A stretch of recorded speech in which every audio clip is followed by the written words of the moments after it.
Hi, ഞാൻ doctor Safeeda, കുട്ടികളുടെ സ്പെഷ്യലിസ്റ്റാണ്. മിക്ക രക്ഷിതാക്കളും പലപ്പോഴും പറഞ്ഞു വരുന്നൊരു കംപ്ലൈൻ്റാണ് തങ്ങളുടെ കുട്ടികൾക്ക് തീരെ വിശപ്പില്ല. അതുമല്ലെങ്കിൽ അവരുടെ കുട്ടികൾ പലരും പറഞ്ഞു വരും കല്ലും മണ്ണും കഴിക്കുന്നു, കടലാസ് കഴിക്കുന്നു, ക്രയോൺസ് കഴിക്കുന്നു, അല്ലെങ്കിൽ ചുമരുമാന്തി തിന്നുന്നു. അങ്ങനെ ഇന്നെഡിബിൾ ആയിട്ടുള്ള, അതായത് കഴിക്കാൻ പറ്റാത്തതായിട്ടുള്ള ഐറ്റംസ് കഴിച്ചു വരുന്ന കംപ്ലൈൻറ്റ് മിക്ക രക്ഷിതാക്കളും പറഞ്ഞു വരാറുണ്ട്. ഇതിനെ നമ്മൾ മെഡിക്കൽ ടേംസിൽ പറയുന്നത് പൈക്ക എന്നാണ്. ഇനി എന്താണ് ഈ പൈക്ക? പൈക്ക കുട്ടികളിൽ എന്തൊക്കെ പ്രശ്നങ്ങൾ ഉണ്ടാക്കാം? അത് കുട്ടികളിൽ വിശപ്പില്ലായ്മ ഉണ്ടാക്കാം, അത് അല്ലെങ്കിൽ വയറ്റിൽ അണുബാധ, അതായത് വിരശല്യം ഉണ്ടാക്കാം. അതുമല്ലെങ്കിൽ കുട്ടികൾ എന്താണോ കഴിക്കുന്നത് അതുമായി ബന്ധപ്പെട്ട പ്രശ്നങ്ങൾ ഉണ്ടാക്കാൻ ചാൻസ് ഉണ്ട്.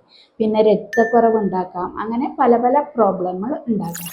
അപ്പം ഇങ്ങനെയുള്ള സ്വഭാവശീലങ്ങൾ നിങ്ങളുടെ കുട്ടികളിൽ കണ്ടുവരികയാണ് എന്നുണ്ടെങ്കിൽ അടുത്തുള്ള ഒരു കുട്ടികളുടെ സ്പെഷ്യലിസ്റ്റിനെ കണ്ട് വിരയിളക്കി കളയാനും, അത് ഓരോ 6 മാസം കൂടുമ്പം ചെയ്യാനും, രക്തക്കുറവുണ്ടെങ്കിൽ രക്തക്കുറവിനുള്ള ടോണിക് തുടങ്ങാനും, അതുപോലെ തന്നെ ബാക്കി എന്താണോ ചെയ്യേണ്ടത് അതൊക്കെ അതാ സമയം ചെയ്യാനും നിങ്ങൾ പ്രത്യേകം ശ്രദ്ധിക്കേണ്ടത്.